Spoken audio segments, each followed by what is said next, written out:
ప్రభు నామనకు ఘనత కలుగును గాక. అపోస్తలుల కార్యములు 5వ అధ్యాయము 4వ వాక్యం మనం చదువుకుంటున్నాం. అది నీ యొద్ద ఉన్నప్పుడు నీదే కదా, అమ్మిన పిమ్మట అది నీ వశమై ఉండలేదా? ఎందుకు ఈ సంగతి నీ హృదయంలో ఉద్దేశించుకున్నావు? నువ్వు మనుషులతో కాదు దేవునితోనే అబద్ధమాడితివి అని వానితో చెప్పాను. అననీయ ఈ మాటలు వినుచునే పడి ప్రాణం విడవగా వినిన వారికి అందరికీ మిగులు భయం కలిగెను. అప్పుడు పడుచువారు లేచి వానిని బట్టతో చుట్టి మోసుకొని పోయి పాతిపెట్టిరి. సంఘము ఆవిర్భవించినటువంటి మొదట్లో శిష్యులు ఏం చేశారంటే, వారికి కలిగినవన్నీ కూడా అమ్మి సహవాసంలో కలుసుకున్నవారు అమ్మి శిష్యుల పాదముల మీద పెట్టి వారికి సమృద్ధిగా ఉంటున్నట్టుగా వారు ఎవరి అక్కర్ల కొద్ది వాళ్ళు పంచిపెడుతూ జీవిస్తున్నట్టుగా మనం చూస్తున్నాం. అననీయ సపీరా అనే భార్యాభర్తలు ఇద్దరు కూడా వాళ్ళతో కలిసిన తర్వాత వారికి ఉన్న ఆస్తి అమ్మి అపోస్తల పాదముల మీద పెట్టాలని తీర్మానం తీసుకున్నారు. వారు ఇద్దరు ఏకమై పొలం అమ్మారు. ఏకమై కొంత వెలలో కొంత దాచుకొని మిగతాది శిష్యుల ఎదుగు తీసుకొచ్చారు. అననీయ వచ్చినప్పుడు కొంత సొమ్ము తీసుకొచ్చి పేతురు దగ్గర పెట్టాడు. అప్పుడు యేసు ప్రభువు పునరుత్థానుడైన తర్వాత సంఘం ఆవిర్భవించినటువంటి సందర్భం అది. అప్పుడు పేతురు అననీయతో అడిగాడు, అననీయ, ఇందుకే ఆ స్థలం మీరు అమ్మారంటే? అంతేనయ్యా అన్నాడు. నువ్వు నాతో కాదు పరిశుద్ధాత్మతో అబద్ధమాడుతున్నావు, నువ్వు ఎందుకంటే ఇలాంటి కార్యాలకు తెగించావు అని చెప్పినప్పుడు అతడు పడి ప్రాణం విడిచినట్టుగా మనం చూస్తున్నాం. అతన్ని తీసుకెళ్ళి పడిచేవారు సమాధి చేశారు.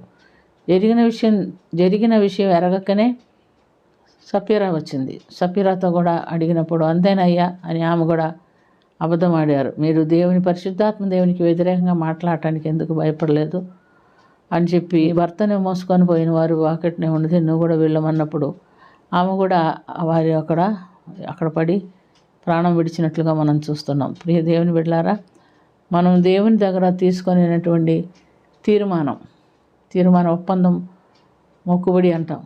మరి అది ఎంత కరెక్ట్గా మనం నెరవేరుస్తున్నాం అనేది మనం చాలా జాగ్రత్తగా గమనించుకోవాలి. అవసరం వస్తే మొక్కుబళ్ళు చేసుకుంటాం. ప్రభువా, ఇటు చేస్తే అట చేస్తాం, ఇటు చేస్తే నువ్వు మాకు సహాయం చేస్తే ఇంత చేస్తాం అంత చేస్తాం అని ఒప్పుకున్న వాళ్ళు చాలామంది ఉంటున్నారు. కానీ అవసరం తీరిపోగానే ఏం చేస్తారు?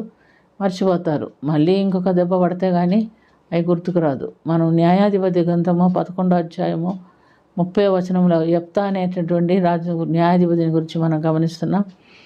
అతడు అమ్మోనీయులతో యుద్ధానికి పోతున్నట్టుగా మనం చూస్తున్నాం. అతడు పోతూ ఏమన్నాడంటే, దేవా, నేను ఈ అమ్మోనీయుల యొద్ద విజయం పొందుకొని తిరిగి వస్తే, నేను తిరిగి వచ్చినప్పుడు నా ఇంటి వాకిట్ నుంచి ఏమైతే నన్ను ఎదుర్కొంటూ వస్తుందో అది నీకు అర్పించదను, నీకు సమర్పించదను, అది నీకు దహన బలిగా అర్పించదను అని చెప్పి మొక్కుబడి చేసుకొని వెళ్తున్నాడు.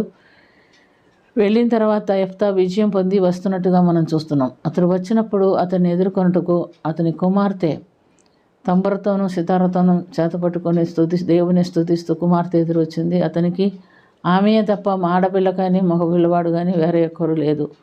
ఆమెను చూచి అతడు తన వస్త్రాలు చెంచుకొని, అయ్యో నా కుమార్తె, ఎంత పని చేశావు, నేను యెహోవాకు మాట ఇచ్చి తినే అన్నాడు. అంటే, అయ్యా నాయనా, నువ్వు నన్ను గూర్చి యెహోవాకు మాట ఇచ్చావా? నువ్వు ఇచ్చినట్టే కానీ ఒక మాట, నేను కొండల మీదకి నేను నా చెలికతులు వెళ్ళి 2 నెలలు నా కన్యాతమును బట్టి దేవునికి విలపించి వస్తాను, ఆ తర్వాత నీకు ఇష్టం వచ్చినట్టు నాకు చేయమని అడుగుతున్నట్టుగా మనం చూస్తున్నాం.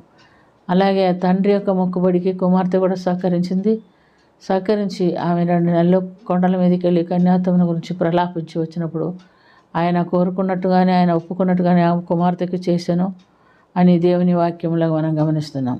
అయితే అననీయ సపీరాలు దేవుని సన్నిధికి తీసుకొస్తానని ఒప్పుకున్నారు, కానీ అలా చేయలేకపోయారు కనుకనే వారు దేవుని కృపను అనుభవించలేకపోయారు.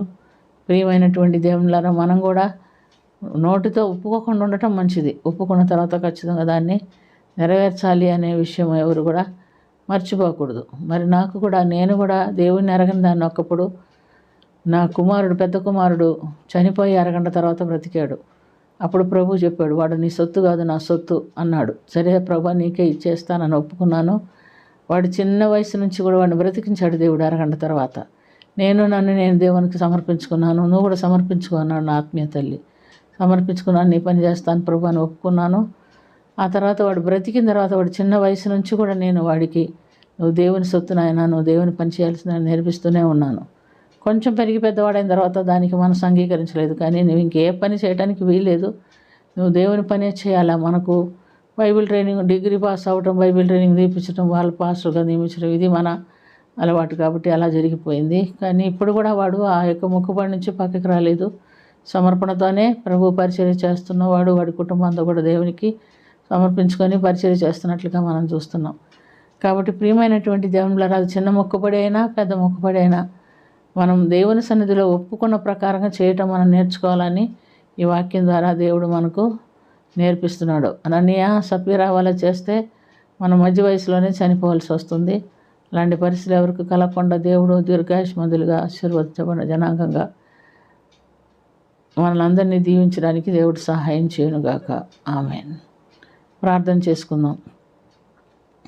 ప్రేమ కలిగిన తండ్రి, మేము నీ సన్నిధిలో నీకు ఇష్టమైన బిడ్డలుగా, నీకు పనికి వచ్చే పాత్రలుగా, ప్రియమైన బిడ్డలుగా, నీ చిత్త ప్రకారం జీవించే బిడ్డలుగా ఉండుటకు మాకు సహాయం చేయమని, మా తల్లిదండ్రులకు మేము విధేయులై వాళ్ళు ఒప్పుకున్న ప్రకారంగా మా జీవితాలు ముందుకు సాగుటకు, కొనసాగించుటకు మాకు సహాయం చేయమని ప్రార్థన ఆలకించినందుకు స్తుతి స్తోత్రం చెల్లించుకొంచు యేసుక్రీస్తు పుణ్యనామమున మిక్కిలి వినయముతో అడిగి వేడుకొనుచున్నాము తండ్రి.